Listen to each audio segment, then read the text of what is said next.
Kementerian Komunikasi dan Informatika akhirnya memutuskan menunda pengumuman ataupun juga penetapan tarif interkoneksi terbaru yang mestinya berlaku 1 September 2016 hingga batas waktu yang belum ditentukan. Sebelumnya dari 3 operator penguasa pasar industri telekomunikasi Indonesia, Telkomsel menjadi satu-satunya yang menolak rencana penurunan tarif, bahkan mengusulkan menaikkan tarif interkoneksi. Ada apa dengan tarif interkoneksi mobile dan seluler di Indonesia? Adu lobi tarif interkoneksi. Saya ulas lebih lengkap untuk Anda sore hari ini. Mungkin mendengar kata interkoneksi, kita seperti apa sih sebenarnya interkoneksi? Kenapa itu penting untuk dibahas? Saya menjawabnya penting untuk dibahas. Mengapa? Karena setiap hari kita menggunakan telepon dengan provider-provider yang mungkin kita punya nomor dari dulu hingga sekarang itu saja. Saya akan bahas apa yang dimaksud dengan biaya interkoneksi. Biaya interkoneksi adalah komponen yang harus dibayarkan oleh operator kepada operator lain yang menjadi tujuan panggilan penggunanya. Jadi ini antar operator. Sebelumnya kalau misalnya sebagai contoh saya dari Telkomsel, kemudian saya akan menelpon ke XL, biaya yang disepakati sebelumnya adalah Rp250 per menit. Jadi suka mahal kan, biasanya kita telepon ke operator berbeda. Dan biaya interkoneksi sendiri merupakan salah satu komponen yang menjadi dasar tarif retail yang dikenakan pada saya, pada Anda, pada kita semua sebagai pelanggan. Jadi base-nya adalah Rp250 tersebut. Selain interkoneksi, masih ada unsur lain seperti misalnya margin keuntungan yang diinginkan oleh operator dan kemudian juga pasti ada biaya promosi. Kita lihat kalau mereka melakukan marketing pasti gila-gilaan ya. Dan itulah yang dimaksud dengan biaya interkoneksi. Jadi interkoneksi itu sederhananya merupakan komponen. Jadi misalnya ada sebuah himpunan yang akan menjadi harga tarif kita kalau kita menelpon antar provider, antar operator, dan di sana ada yang namanya, dan ini menjadi salah satu yang mendominasi, itulah yang disebut dengan tarif interkoneksi. Jadi interkoneksi tersebut adalah biaya yang harus ditanggung, kita tanggung kalau kita menelpon antar provider. Kadang-kadang kan kita pasti akan menelpon tidak mungkin selalu sama ya. Kalau selalu sama providernya biasa dia punya paket-paket tertentu sehingga ada diskon tertentu. Misalnya kalau Telkomsel tuh ada TM yang seperti itu ya. Dan inilah yang dipermasalahkan. Inilah yang akan saya bahas sore hari ini. Ini sangat dekat dengan kita sehari-hari karena tarif itu akan mencatatkan juga berapa konsumsi atau belanja kita untuk membeli pulsa. Itu sederhananya. Lalu ini yang akan dimaksud, jaringan seluler, baik itu tetap seluler dan juga satelit, jadi ini adalah medianya, baik itu yang menggunakan satelit ataupun tidak, pemerintah berbaik hati sesungguhnya dengan menurunkan sekitar 26% tarifnya dari sebelumnya Rp250 untuk tarif interkoneksi menjadi hanya 204. Jadi memang berlaku turun. Lalu kita lihat untuk jaringan tetap rata-rata 125, untuk seluler 196, satelit 198. Jadi ini adalah penurunan yang harusnya direncanakan oleh pemerintah. Namun apa yang terjadi kemudian ternyata salah satu penguasa dari pasar provider di Indonesia yaitu Telkomsel menolak. Telkomsel memang memiliki beberapa alasan sehingga akhirnya dia menolak. Jadi dari beberapa penguasa provider di Indonesia, seperti kita tahu ada XL, kemudian kita tahu juga ada Indosat, kemudian ada Smartfren ya salah satunya, dan mereka ini say yes untuk penurunan. Tapi ternyata Telkomsel say no, kami nggak mau turun. Alasannya ini yang akan saya bahas. Pertama, saya tidak ke sini terlebih dahulu, saya ke BTS. Nah, ini menjadi salah satu alasan. Jumlah BTS atau Best Transceiver Service yang dimiliki oleh operator seluler menjadi alasan. Mengapa? Begini, jadi Telkomsel tersebut memang sudah memiliki sebuah bonus karena ketika mereka menjadi sebuah perusahaan telekomunikasi mereka sudah punya banyak BTS.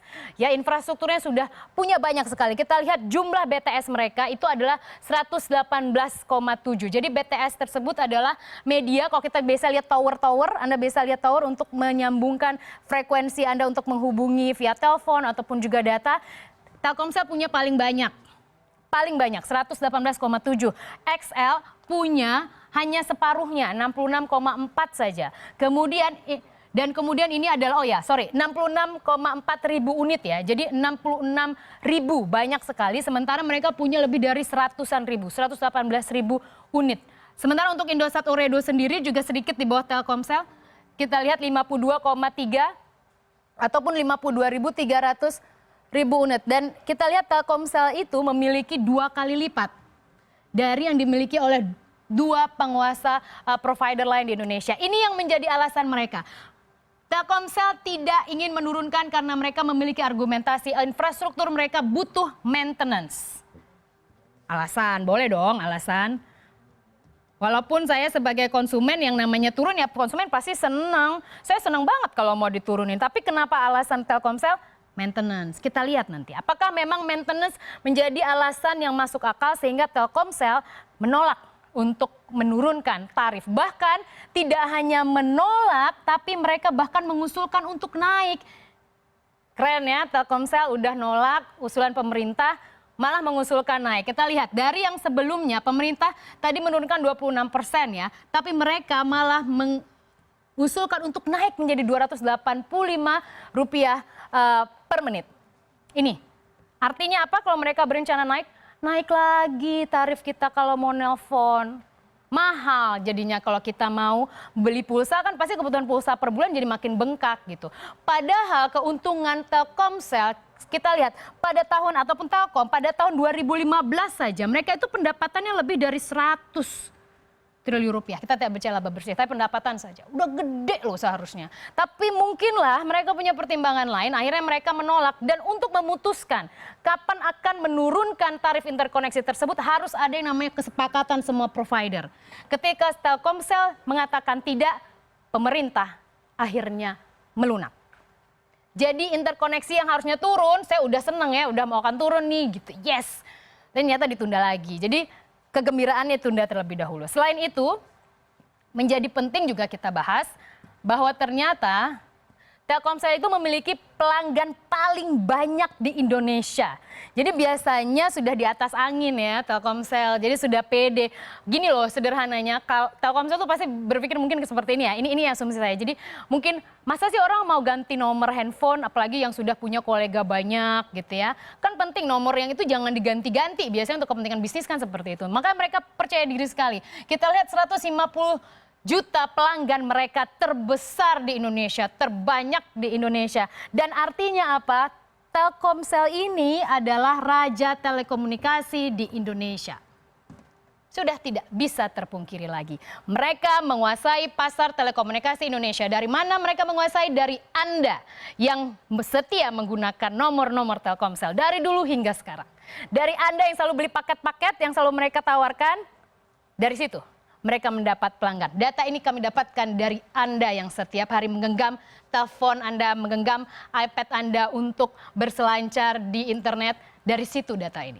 Kita lihat untuk Indosat Ooredoo sendiri 80,5 juta pelanggan. Jadi jauh ya jaraknya nih. Setengahnya loh. Itu baru posisi kedua, baru Indosat Ooredoo. Sementara Telkomsel 157 juta pelanggan. Diikuti kita lihat ini namanya Smart 3 ya. Tri 55,5 juta, kemudian XL 46 juta pelanggan dan Smart Friend 12 juta pelanggan. Jadi sederhananya apa? Jadi kalau kita bandingkan Telkomsel itu punya BTS paling banyak, kemudian punya pelanggan paling banyak. Artinya apa? Kue bisnis telekomunikasi dikuasai oleh Telkomsel. Ini hanya kebagian kecil-kecil. Dengan adanya penurunan tarif, harusnya bisa diratakan sedikit kue-kue bisnis telekomunikasi. Tapi Telkomsel nggak mau karena dia tahu dia udah punya pasar. Dia udah menguasai pasar gitu. Jadi menurut Telkomsel harusnya berdasarkan undang-undang, harusnya untuk penetapan tarif interkoneksi itu ditentukan oleh pemilik jaringan. Atau dalam hal ini adalah provider-provider. Jadi menurut dia pemerintah yang tidak fair. Pemerintah tidak fair menurut Telkomsel karena menyamaratakan treatment terhadap semua provider. Padahal mereka punya argumentasi BTS paling besar sehingga mereka butuh dana maintenance. Begitu. Tapi terlepas dari itu, seluruhnya Indosat Ooredoo dan kemudian juga Smart juga mengatakan bahwa sah-sah saja mereka mau saja diturunkan, ya nggak mau ya Telkomsel sendiri. Kalau saya sih senangnya kalau turun, masa naik. Kalau naik makin mahal kan kita belanja pulsanya. Oke, selanjutnya penetrasi smartphone 2015 menjadi salah satu faktor penting untuk provider karena ini akan menjadi refleksi bagaimana prospek bisnis mereka ke depan. Kita lihat untuk Singapura menjadi pasar penetrasi smartphone 2015 terbesar. Penetrasi bahasa terlalu teknis, saya pakai saja bahasanya adalah yang paling banyak menggunakan smartphone. Singapura menjadi negara pertama dengan 92% masyarakatnya menggunakan smartphone. Lalu kemudian Amerika Serikat 80%, Jepang 79%. Menariknya Indonesia termasuk loh. Meskipun tidak sebesar hal tersebut, tapi 37% kita masuk salah satu yang terbesar penetrasi smartphone di Indonesia. Bila kita lebih dalam lagi, peluang yang semakin besar untuk perusahaan-perusahaan tersebut, saya tertarik untuk sedikit mengulik tentang data-data kepemilikan saham. Kita lihat bahwa ada Telkomsel. Oke, saya kembali ke slide ini. Oke, kita lihat. Anda lihat Telkomsel, Anda lihat Excel, Anda lihat Indosat, Ooredoo. Selama ini kita mungkin tidak ngeh atau kita ngeh, tapi ya sudahlah gitu. Tapi saya ingatkan Anda kembali. Tahukah Anda bahwa industri telekomunikasi Indonesia tersebut dikuasai oleh asing? Industri yang sangat strategis ini dikuasai oleh asing. Saya bawa Anda kepada data. Telkomsel, kita lihat. Kepemilikan saham dari Telkomsel sendiri, 35% itu dimiliki oleh Singtel. Singtel, BUMN asal Singapura. Selebihnya, sisanya sekitar 65% dimiliki oleh Telkom, BUMN kita. Ada asing di sana, 35%. Lalu kita masuk ke XL. Kepemilikan saham XL, kita lihat 66% lebih ya, itu dimiliki oleh Axiata Investment SDN Berhad. Nama Berhad, Anda pasti tahu dari mana? Dari Malaysia. 33,6% baru kemudian dimiliki oleh publik. Ada asing di sana? Ada. Malaysia. Lalu kemudian kita ke Indosat Ooredoo. 52,3 juta ya pelanggan BTS yang dia miliki. Tapi tahukah Anda bahwa Indosat Ooredoo 65% dimiliki oleh Ooredoo Asia Pte Ltd. Dari mana? Dari Qatar, saudara-saudara. Lalu 14% atau 14,29% dimiliki oleh pemerintah Indonesia dan publik memiliki 20,1%. Intinya yang ingin saya bilang, di sini ada Singapura di Telkomsel, di XL ada Malaysia, kemudian di Indosat Ooredoo bahkan mendominasi dengan 65% itu ada Qatar. Artinya bahwa industri telekomunikasi kita, telepon yang selalu Anda angkat, percakapan chat yang selalu Anda lakukan dengan orang-orang, siapapun itu, kolega Anda, keluarga Anda, orang-orang penting dalam hidup Anda, yang menguasai industri tersebut, mengatur, mengelola percakapan Anda dengan teknologi terkini versi apapun, bukan 100% berasal dari dalam negeri. Mayoritas bahkan adalah asing.